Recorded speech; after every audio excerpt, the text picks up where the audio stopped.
Very good morning everyone. आज हम human anatomy के एक बहुत ही इम्पॉर्टेंट टॉपिक अपेंडिकुलर स्केलेटन के बारे में पढ़ेंगे। ठीक है, हमने अपनी पिछली क्लास में ह्यूमन एक्सियल स्केलेटन पढ़ा, जो बॉडी का सेंट्रल फ्रेमवर्क होता है और ब्रेन, स्पाइनल कॉर्ड और थोरेसिक ऑर्गन्स को प्रोटेक्शन देता है। इसको हमने इमेज के थ्रू भी पढ़ा और इसको हमने मॉडल के थ्रू भी पढ़ा।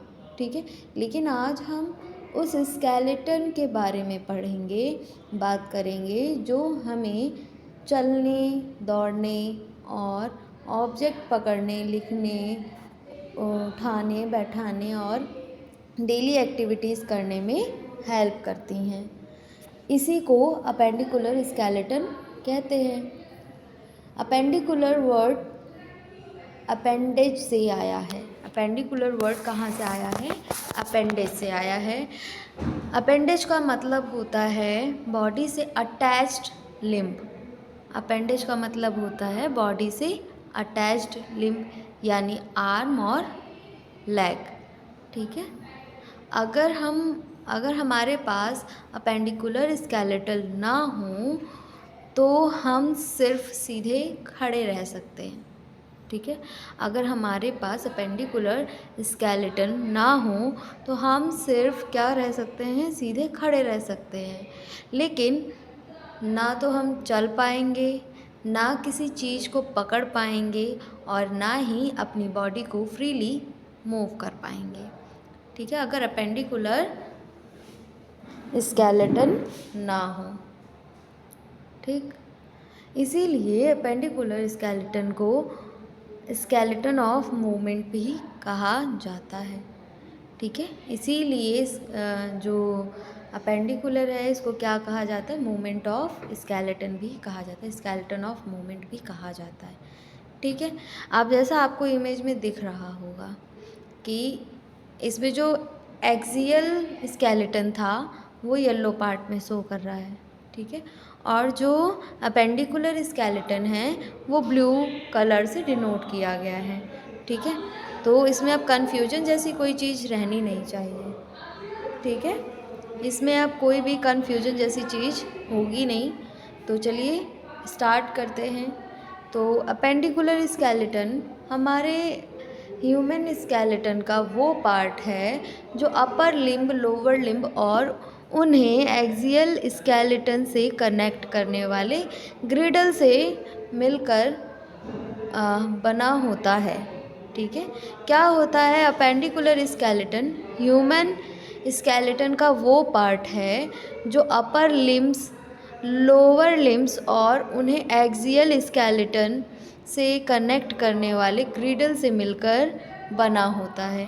ठीक, इसका मेन फंक्शन क्या होता है? इसका मेन फंक्शन होता है बॉडी मूवमेंट।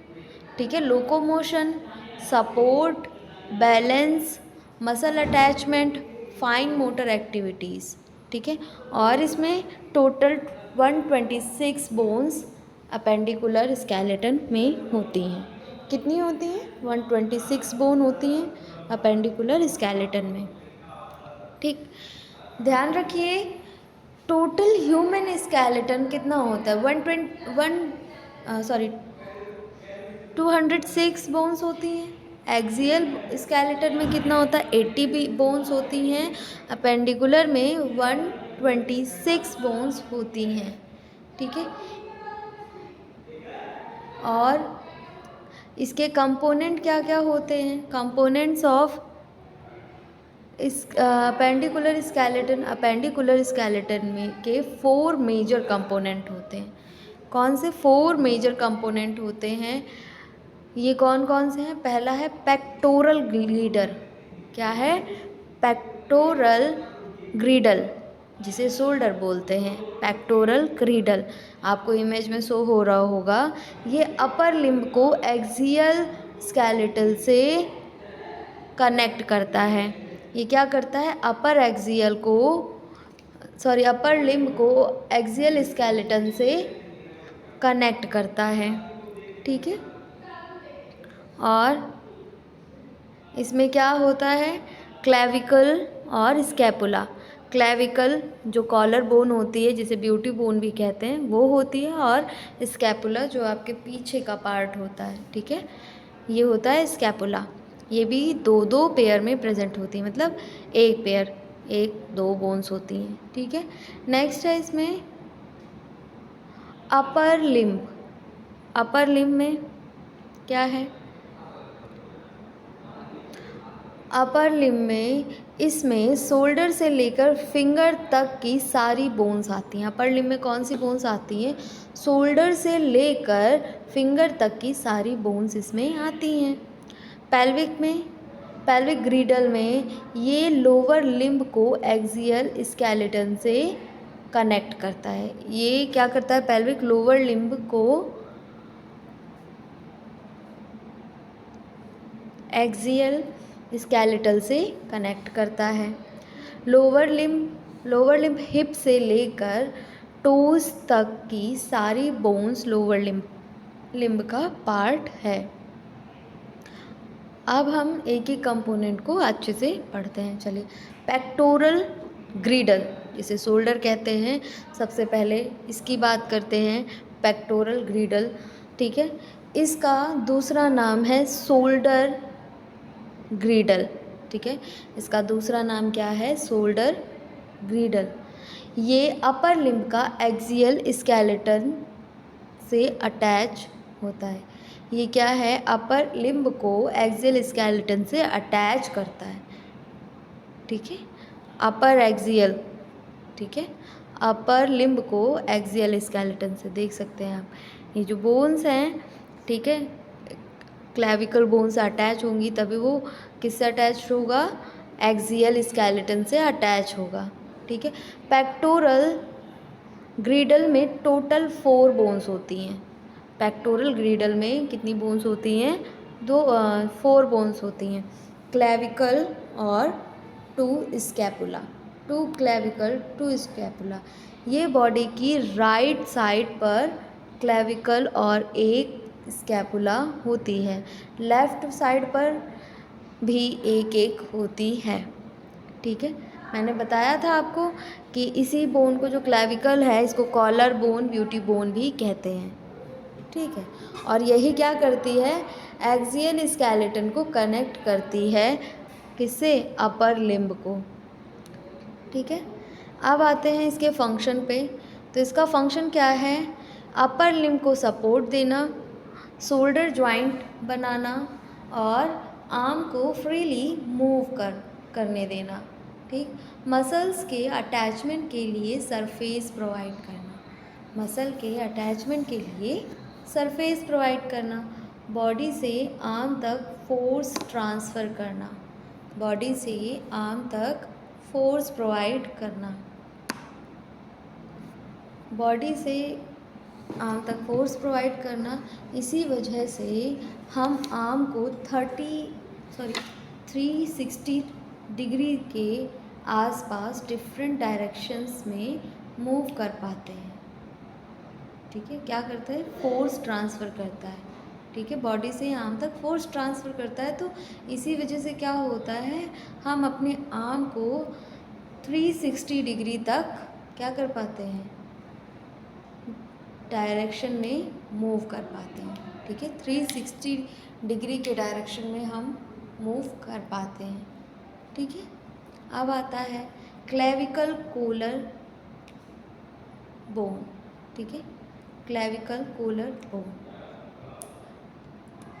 क्लेविकल को कॉलर बोन भी कहा जाता है, कॉलर बोन और ब्यूटी बोन दोनों कहा जाता है।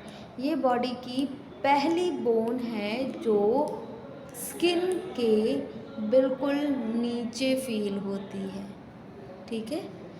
ये क्या है? बॉडी की पहली बोन है जो स्किन के बिल्कुल नीचे फील होती है।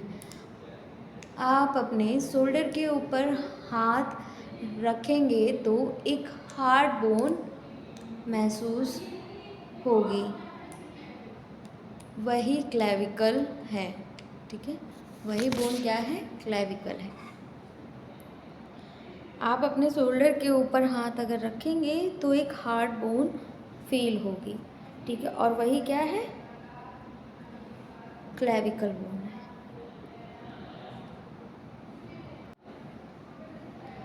नेक्स्ट इसका शेप, क्लेविकल एक एस शेप लॉन्ग बोन होती है। क्लेविकल का शेप कैसा होता है, एस शेप की होती है और ये लॉन्ग बोन होती है, ठीक है। ये स्टर्नम को स्कैपुला से कनेक्ट करती है। ये क्या करती है, स्टर्नम को स्कैपुला से कनेक्ट करती है। इसके फंक्शंस क्या हैं, शोल्डर को सपोर्ट देती है, अपर लिम्ब का वेट एक्सियल स्केलेटन तक ट्रांसफ़र करती है। अपर लिम्ब का जो वेट है वो एक्सियल स्केलेटन तक ट्रांसफ़र का काम करती है। शोल्डर को कोलैप्स बोन शोल्डर को कोलैप्स होने से बचाती है और आर्म की फ्री मूवमेंट मेंटेन करती है। क्या करती है, शोल्डर को कोलैप्स होने से बचाती है और आर्म की फ्री मूवमेंट मेंटेन करती है। ब्लड वेसल्स और नर्व्स को प्रोटेक्शन देती है। ब्लड वेसल्स और नर्व्स को भी प्रोटेक्शन देती है। अगर क्लेविकल ना हो तो शोल्डर अंदर की तरफ गिरने लगेंगे और आर्म की मूवमेंट काफ़ी कम हो जाएगी। अगर क्लेविकल बोन नहीं होंगे तो शोल्डर्स क्या हैं, गिरने लगेंगे, ठीक है, अंदर की तरफ, और क्या होगा, आर्म भी मूवमेंट नहीं कर पाएगा।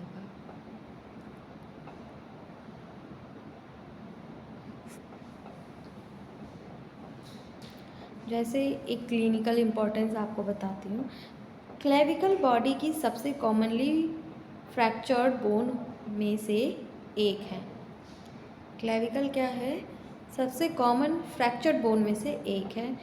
क्यों, क्योंकि ये स्किन से बहुत क्लोज होती है। ये क्या होती है, स्किन से बहुत क्लोज होती है और गिरने या रोड एक्सीडेंट के टाइम सबसे पहले इम्पैक्ट इसी पर पड़ता है। पेशेंट को शोल्डर में सीवियर पेन, स्वेलिंग और आर्म मूव करने में डिफ़िकल्टी होती है। नेक्स्ट आता है स्कैपुला। स्कैपुला शोल्डर ब्लेड, ठीक है। तो अब हम पेक्टोरल ग्रिडल की दूसरी बोन स्कैपुला पढ़ने जा रहे हैं, ठीक है। स्कैपुला को शोल्डर ब्लेड भी कहा जाता है। ये एक फ्लैट ट्रायंगुलर बोन होती है। इसका शेप कैसा होता है, ट्रायंगुलर शेप की ये होती है। चेस्ट के पीछे पोस्टीरियर साइड पर होती है। चेस्ट के पीछे पोस्टीरियर साइड पर होती है। हर साइड पर एक स्कैपुला होता है, मतलब राइट और लेफ्ट एक स्कैपुला प्रेजेंट होता है। इसका फंक्शन क्या है, स्कैपुला के बहुत इम्पॉर्टेंट फंक्शंस होते हैं, जैसे शोल्डर जॉइंट तक शोल्डर जॉइंट का फॉर्मेशन करती है। किसका फॉर्मेशन करती है, शोल्डर जॉइंट का फॉर्मेशन करती है। ह्यूमरस के साथ मिलकर आर्म मूवमेंट अलाउ करती है।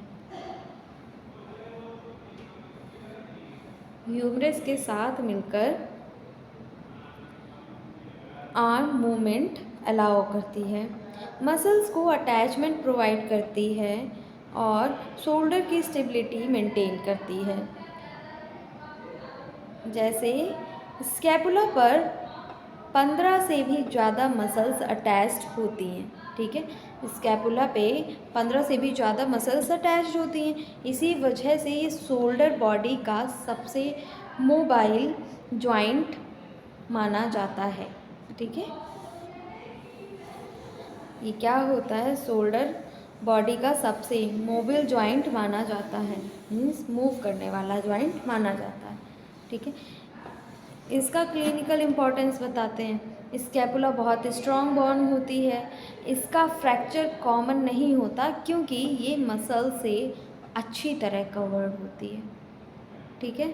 इसमें फ्रैक्चर कॉमन नहीं होता क्योंकि ये मसल से बहुत अच्छी तरीके से कवर्ड होती है। मैंने बताया 15 मसल्स इसे कवर्ड करके रखती हैं, ठीक है।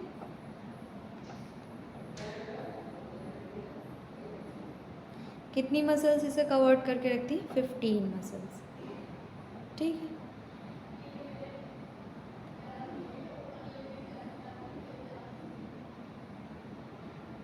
तो हमने अपर लिम्ब बोन को अभी पढ़ा, ठीक है। अपर लिम्ब बोन में क्या, पेक्टोरल ग्रीडल में पढ़ा, ठीक है। पेक्टोरल ग्रीडल में हमने क्या पढ़ा, स्कैपुला और क्लेविकल बोन, ठीक है।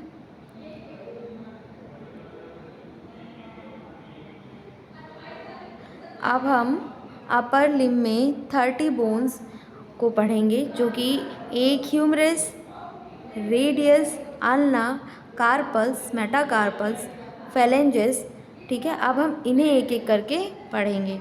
तो पहला है हमारा ह्यूमरस। सबसे पहले बात करते हैं ह्यूमरस की। ह्यूमरस अपर लिम्ब की लॉन्गेस्ट और लार्जेस्ट बोन है। ह्यूमरस कौन सी बोन है, लॉन्गेस्ट और लार्जेस्ट बोन है, ये देखिए, लॉन्गेस्ट और लार्जेस्ट बोन है, ठीक है। ये शोल्डर से लेकर एल्बो तक प्रेजेंट रहती है। ये कहाँ तक प्रेजेंट रहती है, शोल्डर से लेके एल्बो तक प्रेजेंट रहती है, ठीक है। अपर इंड पर ह्यूमरस स्कैपुला के साथ मिलकर शोल्डर जॉइंट बनाती है। अपर इंड पर ह्यूमरस स्कैपुला के साथ मिलकर शोल्डर जॉइंट बनाती है। लोअर एंड पर ये रेडियस और अल्ना के साथ मिलकर एल्बो जॉइंट बनाती है। तो हम पढ़ रहे थे अपर एंड पर ह्यूमरस स्कैपुला के साथ मिलकर शोल्डर जॉइंट बनाती है। लोअर एंड पर ये रेडियस और अल्ना के साथ मिलकर एल्बो जॉइंट बनाती है, ठीक है। कौन सी जॉइंट बनाती है, अपर में ये बनाती है शोल्डर जॉइंट, जो ये अपर वाला पार्ट है, ठीक है। यहाँ पे शोल्डर जॉइंट बनता है, और जब ये रेडियस और अल्ना के साथ मिलती है तो कौन सी जॉइंट बनाती है, एल्बो जॉइंट बनाती है, ठीक है। एल्बो जॉइंट बनाती है। इसीलिए ह्यूमरस दो इम्पॉर्टेंट जॉइंट का पार्ट है, ठीक है। इसीलिए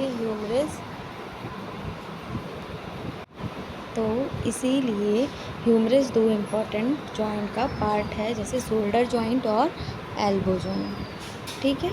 अब फंक्शन ऑफ ह्यूमरस, आर्म को सपोर्ट देना और शोल्डर और एल्बो मूवमेंट करवाना, मसल्स के अटैचमेंट के लिए जगह प्रोवाइड करना, वेट लिफ्टिंग और पुशिंग मूवमेंट में हेल्प करना। अगर हम किसी बैग को उठाते हैं या क्रिकेट में बॉल थ्रो करते हैं तो ह्यूमरस बहुत इम्पोर्टेंट रोल प्ले करती है, ठीक है। तो ह्यूमरस क्या करती है, बहुत इम्पोर्टेंट रोल प्ले करती है। क्लिनिकल इम्पोर्टेंस में अगर मैं आपको बताऊं तो ह्यूमरस का surgical neck fracture elderly patient में कॉमन होता है। क्या, ह्यूमरस का surgical neck fracture elderly patient में कॉमन होता है, स्पेशली ऑस्टियोपोरोसिस वाले पेशेंट में। फ्रैक्चर होने पर पेशेंट को शोल्डर मूव करने में पेन और डिफ़िकल्टी होती है। अब आते हैं रेडियस पे। अब हम बात करेंगे रेडियस की, ठीक है। रेडियस और अल्ना। रेडियस फोर आर्म की दो बोन्स में से एक है। रेडियस क्या है, रेडियस फोर आर्म की दो बोन में से एक है, जैसा कि आप इमेज में देख सकते हैं, ठीक है। ये थंब साइड पर प्रेजेंट होती है, ठीक है। ये थंब, जहाँ आपका थंब है, अंगूठा है, इस साइड पर क्या प्रेजेंट होती है, रेडियस, और अल्ना जो आपकी सबसे छोटी फिंगर है उस साइड पर अल्ना प्रेजेंट होता है, ठीक है। याद रखिएगा, थंब साइड पर क्या प्रेजेंट होती है, रेडियस, और छोटी फिंगर की साइड पे अल्ना प्रेजेंट होता है, ठीक है। ये अगर आप अपना हाथ सीधा रखें, और मैंने बताया अगर आप लोग अपना हाथ सीधा रखेंगे और थंब की तरफ देखें, ठीक है, तो वही साइड रेडियस होती है।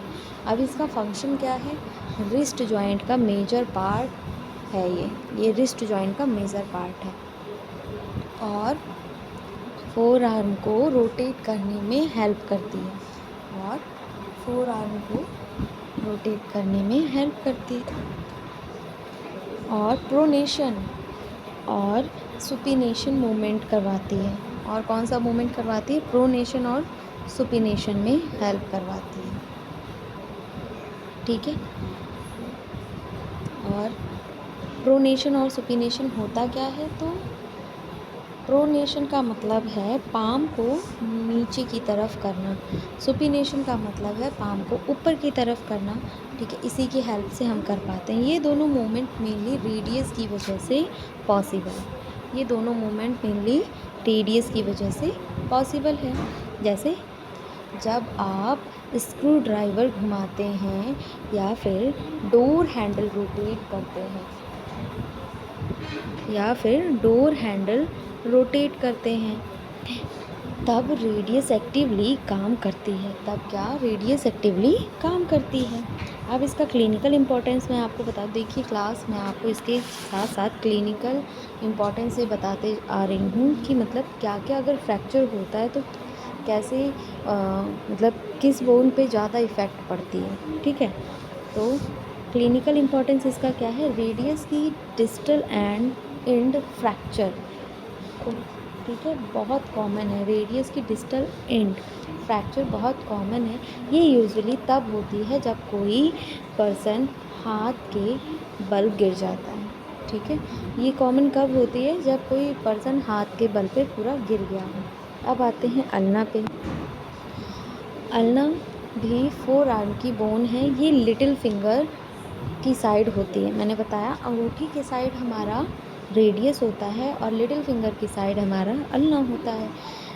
रेडियस और अल्ना हमेशा एक साथ काम करते हैं। रेडियस और अल्ना दोनों बहनें हैं, ये दोनों एक साथ ही काम करती हैं। Function of ulna elbow joint को स्टेबिलिटी देना। एल्बो जॉइंट को क्या करता है? स्टेबिलिटी देता है। हिंज जॉइंट मूवमेंट में हेल्प करना, और हिंज जॉइंट मूवमेंट में हेल्प करती है।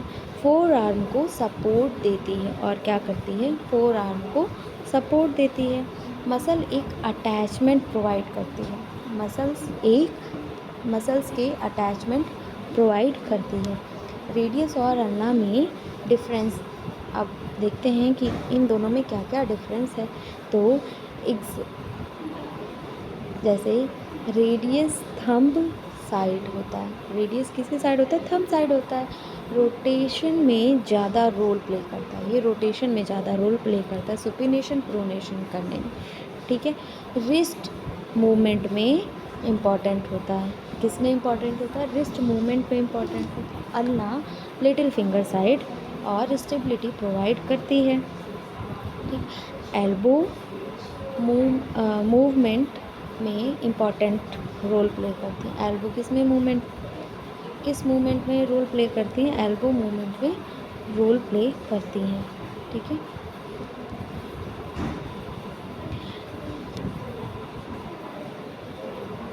अब एक ट्रिक मैं आप लोगों को बता दूं। रेडियस से रोटेशन होता है, अल्ना से स्टेबिलिटी होती है। ठीक है, रेडियस अगर आता है तो आपको क्या आएगा कि रोटेशन हो रहा है, और अल्ना अगर आ रहा है तो स्टेबिलिटी हो रही है।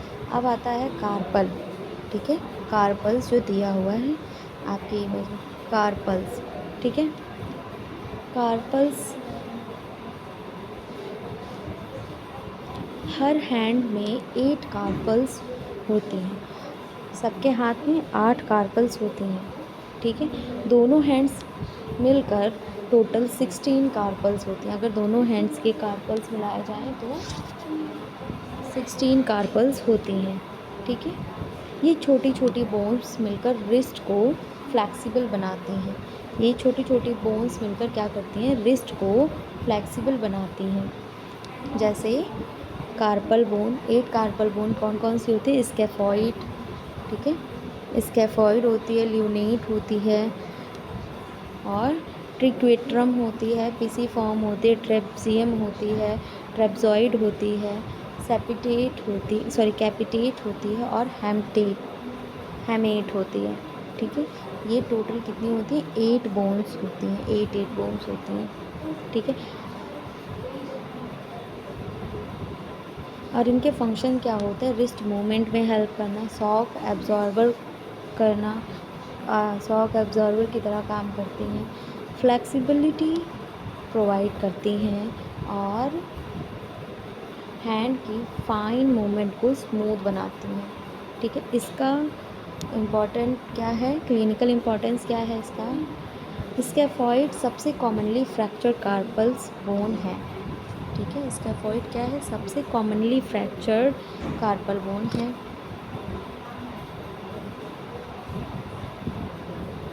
प्रॉब्लम ये है कि इस बोन का ब्लड सप्लाई कम होता है, इसीलिए फ्रैक्चर हील होने में ज़्यादा टाइम लगता है। कौन सी बोन? Scaphoid bone. और इसमें क्या होता है, इसमें ब्लड सप्लाई बहुत कम होता है, इसीलिए इसके जो वूंड है बहुत जल्दी तो नहीं भरते, बहुत ज़्यादा टाइम लग सकता है इसमें। अब आते हैं मेटाकार्पल में। मेटाकार्पल्स क्या होती हैं? ये पाम वाली होती हैं, ठीक है। और कार्पल्स जो थी ये हमने रिस्ट बोन पढ़ी, अब आ गया कार्पल, मेटाकार्पल्स, ठीक है। तो हर हाथ में 5 मेटाकार्पल्स बोन्स होती हैं। कितनी होती हैं? 5 मेटाकार्पल्स बोन्स होती हैं। टोटल 10 मेटाकार्पल्स होती हैं। ये बोन्स पाम बनाती हैं। ये बोन्स क्या बनाती हैं? पाम बनाती हैं, ठीक है। ये बोन्स पाम बनाती हैं। अब इसके फंक्शंस हैं, पाम को शेप देना, ठीक है, ग्रिप्स स्ट्रेंथ प्रोवाइड करना, फिंगर्स को सपोर्ट देना, ऑब्जेक्ट्स को फर्मली होल्ड करने में हेल्प कर, ठीक है। जैसे बोतल पकड़ना, पेन पकड़ना, मोबाइल होल्ड करना, ये सब मेटाकार्पल की वजह से पॉसिबल होता है, ठीक है। अब है फैलेंजेस। फैलेंजेस अपर लिम्ब की लास्ट बोन्स होती हैं, ठीक है। ये फैलेंजेस यानी फिंगर की बोन्स होती हैं, ठीक है। हर हैंड में टोटल 14 फैलेंजेस होती हैं। हर हैंड में कितनी होती हैं? 14 फैलेंजेस होती हैं। अरेंजमेंट के और इनका अरेंजमेंट हर फिंगर में 3 फैलेंजेस होती हैं। हर फिंगर में कितनी फैलेंजेस होती हैं? 3 फैलेंजेस होती हैं। प्रॉक्सिमल फैलेंक्स, मिडल फैलेंक्स और डिस्टल फैलेंक्स, ठीक है। प्रॉक्सिमल फैलेंक्स, मिडल फैलेंक्स और डिस्टल फैलेंक्स। लेकिन थंब में सिर्फ 2 फैलेंजेस होती हैं। लेकिन थम्स में सिर्फ 2 फैलेंजेस होती हैं, जो कि प्रॉक्सिमल और डिस्टल है, ठीक है। इसी वजह से टोटल काउंट 14 बनाता है, ठीक है। इसी वजह से टोटल काउंट 14 बनता है। अब इसका फंक्शन क्या है? फंक्शन है इसका राइटिंग, टाइपिंग और बटन लगाना, मोबाइल यूज़ करना, फाइन मोटर एक्टिविटीज़, ठीक है। ह्यूमन हैंड की डेक्स्टरिटी और प्रिसीजन का सबसे बड़ा रीजन फिंगर और फैलेंजेस की प्रॉपर मूवमेंट है, ठीक है। तो हमने आज क्या क्या पढ़ा? आज हमने humerus, radius, ulna, carpal, metacarpal, phalanges हमने ये पढ़ा, और हमने स्कैपुला और क्लेविकल बोन पढ़ा, ठीक है क्लास। तो हम अपनी नेक्स्ट क्लास में पढ़ेंगे,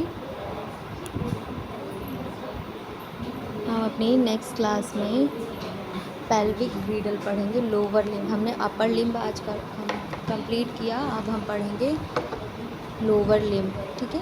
पेल्विक ग्रीडल क्या होता है, ठीक है। इससे पहले मैं क्लास एंड करूं, मैं आप लोगों को एक नोटिस दे दूं कि जैसे अगर आप अपना मेडिकल स्टोर चला रहे हैं, ठीक है, और उसे फार्मा क्लिनिक में चेंज करना चाहते हैं, तो आपके लिए बेस्ट है टेलीमेडिसिन कोर्स। आपके लिए बेस्ट है टेलीमेडिसिन कोर्स। इसमें आपको बताया जाएगा कैसे आप अपने मेडिकल स्टोर को कॉर्पोरेट स्टोर से बेहतर कर सकते हैं और एक हेल्थ केयर का इकोसिस्टम डेवलपमेंट कर सकते हैं। इसमें आप डॉक्टर से ऑडियो वीडियो कॉल पे कनेक्ट कर सकते हैं, ठीक है। और कंप्लीट फीस इसकी है 25,000, ठीक है। एक और कोर्स है, अगर आपने BMS, BHMS, BUMS, BNIS किया है तो लीगल वे में प्राइमरी स्टेज पे एलोपैथिक प्रैक्टिस अगर आप करना चाहते हैं तो आपके लिए लीगल गवर्नमेंट कोर्स है, ठीक है। इसके बारे में बता रही हूँ जिसका नाम है CCH, ठीक है।